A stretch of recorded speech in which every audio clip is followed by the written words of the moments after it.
جہل آیا اور اس نے آپ صلی اللہ علیہ وسلم کو گریبان سے پکڑا اور آپ کو بہت برا بھلا کہا اور گویا کہ گالیاں دی اس نے آپ صلی اللہ علیہ وسلم کو، جن کے ذکر سے بھی کلیجہ منہ کو آتا ہے۔ عبداللہ بن جدعان کی ایک لونڈی یہ دیکھ رہی تھی، وہ یہ دیکھ کر حیران ہوئی کہ اس قدر بدتمیزی اور بد تہذیبی کے جواب میں بھی آپ صلی اللہ علیہ وسلم نے ایسا صبر کیا، ایسی بردباری، سنجیدگی اور متانت کا مظاہرہ کیا جو عرب کا کوئی بھی شخص نہیں کر سکتا تھا۔ وہ یہ ماجرا دیکھ کر حیران ہوئی، اس کے دل میں آیا کہ میں کچھ کروں، لیکن وہ ایک لونڈی تھی، ایک عورت تھی، کچھ نہیں کر سکتی تھی۔ اس کے ذہن میں ایک ترکیب آئی، وہ سر شام ہی مکہ کی طرف آنے والے راستے پہ جا کے کھڑی ہو گئی اور اس کا مطلوبہ سوار کچھ ہی دیر میں آ گیا۔ یہ آپ صلی اللہ علیہ وسلم کے چچا حضرت حمزہ تھے۔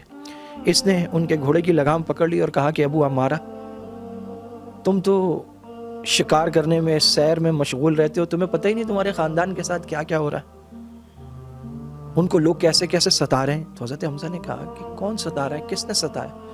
تو اس نے بتایا کہ آج تمہارے بھتیجے کو بیت اللہ کے صحن میں ابو جہل نے بہت برا بھلا کہا اور ایسی ایسی گالیاں دی کہ میں وہ ذکر نہیں کر سکتی، تمہیں بھی بہت غصہ آ جائے گا، لیکن تمہیں اس سے کیا، تم تو سیر میں مشغول رہو۔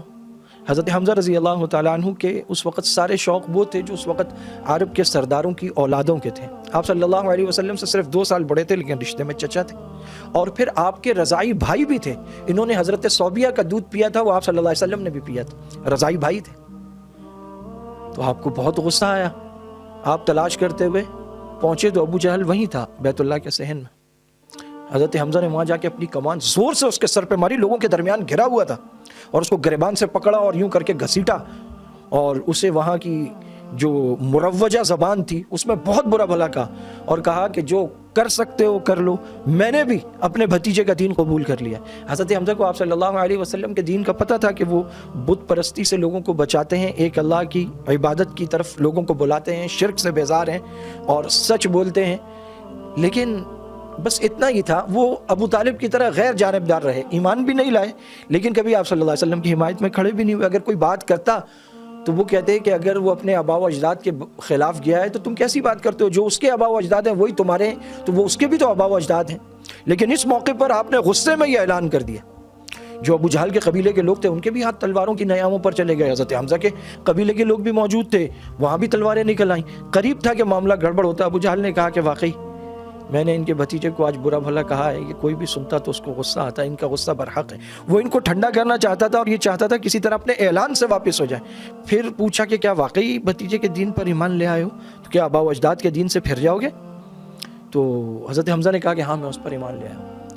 اب عبداللہ بن جدعان کی لونڈی یہ منظر دیکھ رہی تھی، پیچھے پیچھے آئی تھی، اس نے لوگوں کو بتانا شروع کر دیا کہ حمزہ محمد صلی اللہ علیہ وسلم پر ایمان لے آیا۔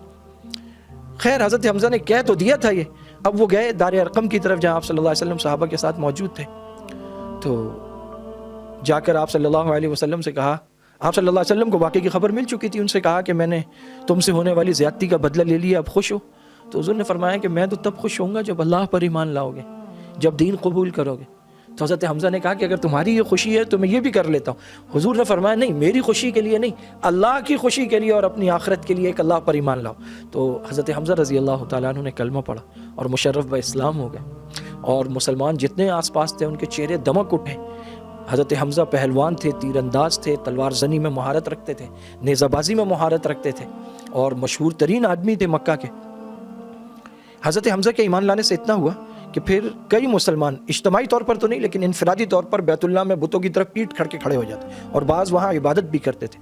دوسرا اہم واقعہ پھر انہی دنوں پیش آیا، وہ حضرت عمر رضی اللہ تعالیٰ عنہ کا اسلام قبول کرنا تھا۔ جب وہ پہنچے ہیں دار ارقم تو لوگوں نے کہا کہ اس کے ارادے اچھے نظر نہیں آتے اور تلوار بھی لے کر آیا۔ تو حضرت حمزہ تھے وہ شخصیت جنہوں نے کہا بے فکر ہو جاؤ، اگر یہ اچھے ارادے سے آیا ہے تو ٹھیک ہے، اگر یہ برے ارادے سے آیا تو اسی کی تلوار سے اس کا سر اڑا دوں گا میں۔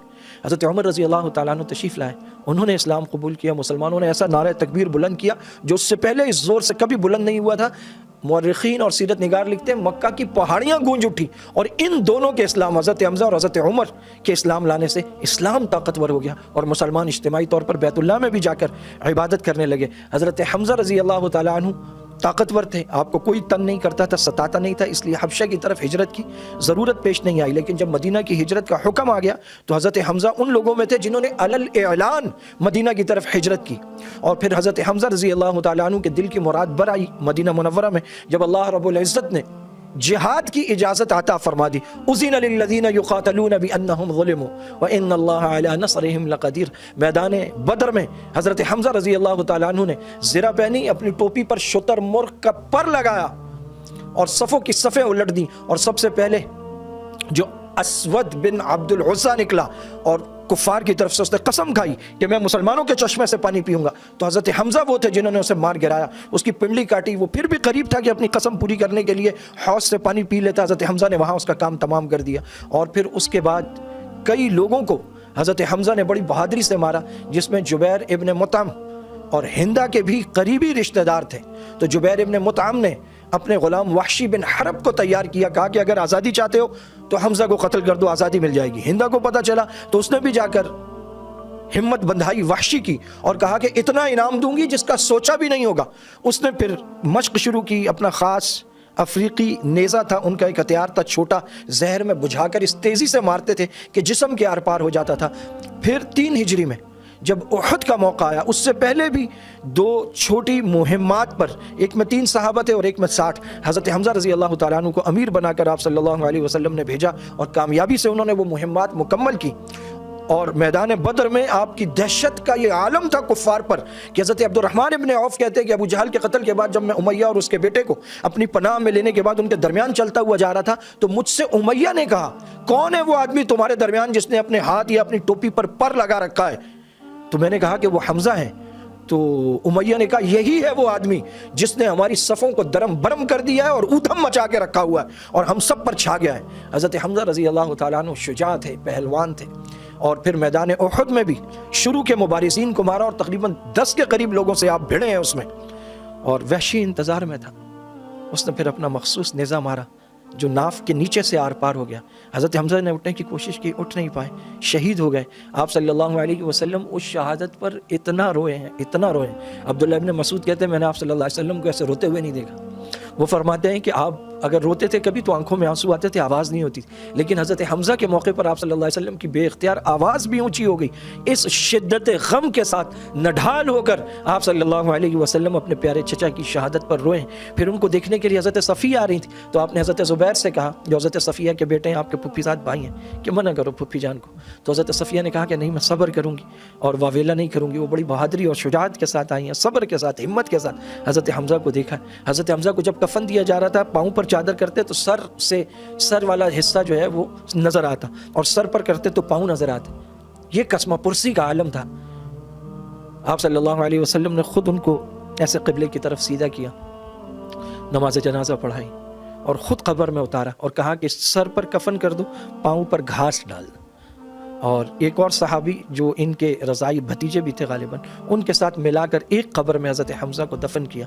اور پھر اللہ تعالیٰ نے ہدایت دی. وحشی بن حرب, لمبا قصہ ہے, اسلام قبول کرنے کے لیے جب آپ صلی اللہ علیہ وسلم کے سامنے آئے تو دور سے ہی کہا کہ میں ایمان لاتا ہوں اللہ پر, اس کے رسول پر. آپ صلی اللہ علیہ وسلم نے غور سے دیکھا, پہچان لیا, کہا وحشی بن حرب ہو؟ انہوں نے عرض کیا جی یا رسول اللہ. آپ نے فرمایا بتاؤ میرے چچا کو کیسے شہید کیا تھا؟ وحشی بن حرب کہتے ہیں کہ میں گردن جھکا کر آپ کو بتانے لگا. جب میں نے پورا واقعہ سنایا تو دیکھا تو آپ کا چہرہ سرخ ہو چکا تھا, آنکھوں میں آنسو تھے. آپ نے اتنا کہا وحشی میرے سامنے مت آیا کرو, میرے سامنے مت رہنا. حضرت وحشی کے دل میں لگ گئی یہ بات. وہ کہتے ہیں میں اس ندامت میں تھا اور میں سوچتا تھا میں اس کی تلافی کیسے کروں.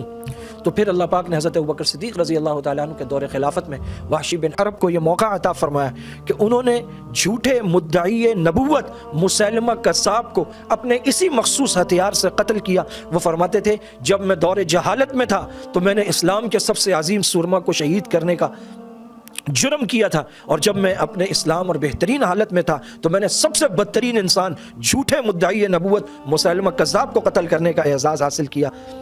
آپ صلی اللہ علیہ وسلم بہت محبت فرماتے تھے اپنے چچا سے جو ان کے رضائی بھائی بھی تھے, اور وہ بھی بڑی محبت فرماتے تھے آپ صلی اللہ علیہ وسلم سے. آپ صلی اللہ علیہ وسلم نے ان کو سید الشہداء کا خطاب دیا, سارے شہیدوں کے سردار.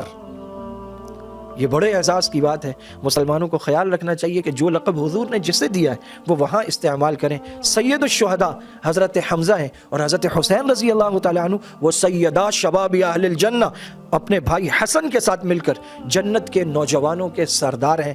اللہ رب العزت صحابہ کی محبت عطا فرمائے. یہ وہ صحابہ ہیں جو شامل ہیں والسابقون الاولون بالکل ابتدا میں سبقت لے جانے والے، ایمان لانے والے، مشکل وقت میں آپ صلی اللہ علیہ وسلم کے ساتھ کھڑے ہونے والے، اللہ تعالیٰ حضرت حمزہ رضی اللہ تعالیٰ عنہ کی جو قربانیاں ہیں دین کے لیے، ہم مسلمانوں کو وہ جذبات، اس کا ایک حصہ عطا فرمائے، اور دین کے لیے ایسی قربانیاں دینے کی اللہ تعالیٰ ہمیں بھی توفیق عطا فرمائے۔ وآخر دعوانا ان الحمد للہ۔